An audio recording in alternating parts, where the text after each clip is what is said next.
Shockwaves tore through Dubai as explosions shattered the calm of one of the Gulf's most glamorous cities. Two witnesses told AFP news agency they heard a powerful blast and saw a plume of smoke rising from the famed man-made island, the Palm. One said thick black smoke was billowing from a hotel while ambulances raced toward the scene.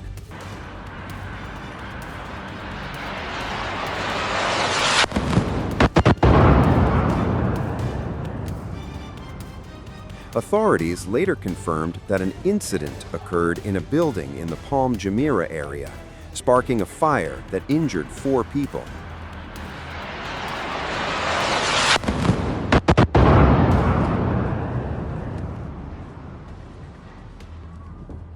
The Dubai media office said emergency response teams were deployed immediately and the site was secured.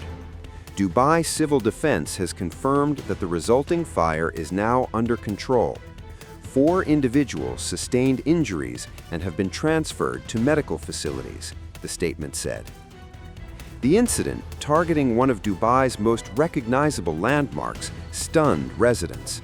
Several more loud bangs were heard across the city in the aftermath, according to locals and AFP correspondents on the ground.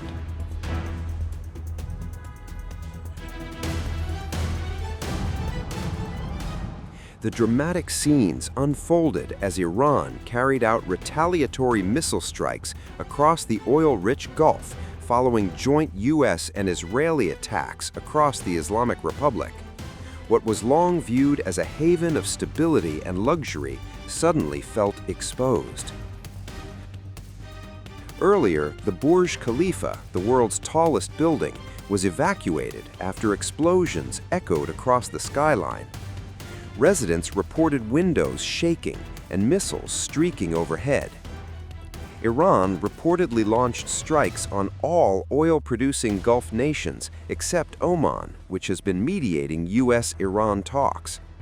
Explosions were reported in Abu Dhabi, Doha, and Riyadh, while Bahrain sounded emergency sirens amid threats near the U.S. Navy Fifth Fleet headquarters.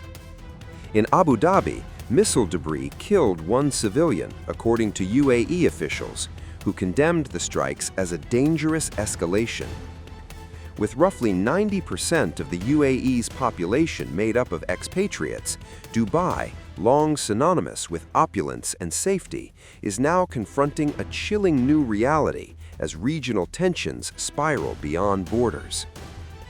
My worry is, given that the Iranian government is absolutely going to cling on for all that it's got, and we can see that today already, where they are really retaliating against US bases in the region and also attacking Israel, is that they're not going to give up easily. And so my worry is that we are at a much greater potential point for this to escalate into a wider regional war, because the countries where the US has military bases are also under attack now. And this is a really risky moment. And at the end of it, it's not clear that the Iranian people are going to have a better government. They are very likely to experience a lot of devastation and destruction, but it's not clear that this is actually going to be the step that leads to regime change in Iran. We've had 2 US air campaigns, one last summer saying that they want to end the Iranian nuclear program, which they haven't quite done, and now an air campaign that says that they want to effect regime change in Iran, where it's also uncertain whether they're going to manage that.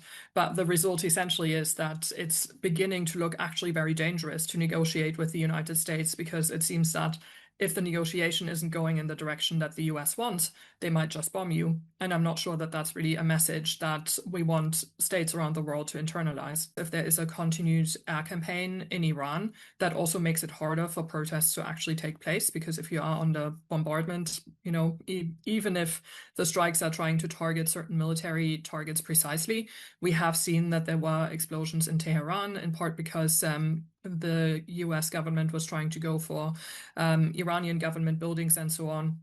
So there is always the risk of a lot of collateral damage and civilian danger. And so I think, we would probably need to see a stop or a break in the bombardment for protesters to actually come out in large numbers. The US and Israel have the same challenge that many would have in a war with an adversary that's very well equipped. The sides will have been hardened. The sides will have been hardened because they were expecting further Israeli and US attacks. And of course, some missile launchers are mobile, and so Iran is able to move them around, which means that you can't necessarily strike them exactly. And so this combination essentially of Iran in essence being ready for war, because it is something that has been such a feature over the last few years, just means that you can't necessarily say, okay, if we target, the following targets, Iran is definitely going to be militarily defeated. And as we've seen from Iran's retaliation this morning, they clearly still have a lot of missiles and a lot of firepower left. Even if they could technically do this on their own, they probably like that they are doing it together with an ally, and that they can say to their European allies and to their Pacific allies, look, Israel is acting exactly how we want our allies to act. They're standing shoulder to shoulder with us. They are supporting us militarily. They are providing intelligence here, and we're acting together. And so I think in that sense, the relationship between the US and Israel might begin to serve as a blueprint for how the US would like other allies to act. The US, unfortunately, continues to act outside of international law, and that really seems to have become a core tenet of US foreign and security policy. I mean, we're now at the end of February, so that means in 2026, the US has undertaken an illegal attack on another country every month of the year. If they keep that up, then that's going to be quite a devastating year. So to me, that really is the most concerning thing. Après, il n'y a pas d'information. Ouais, mais quand même, peut-être pas être coïncident.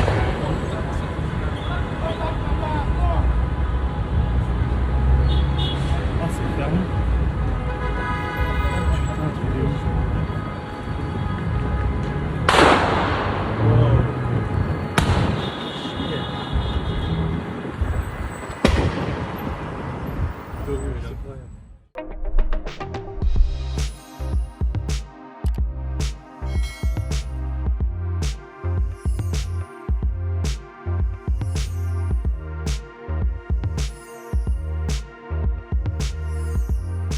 Times of India videos, your daily dose of India and the world.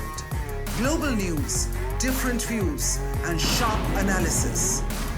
Pressure of expectation from your fans, your supporters. That has often served as a backdrop for several Bollywood. You're not a brute majority anymore. If you individually take out playwright. Making sense of global conflicts. Tracking the new emerging world order. Strike on Israeli military bases. A multi-pronged. To stay out of harm's way as Israel started bombing targets across. Understanding changing alliances in a polarized world.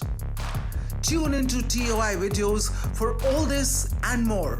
Click on the bell icon to subscribe and never miss an update.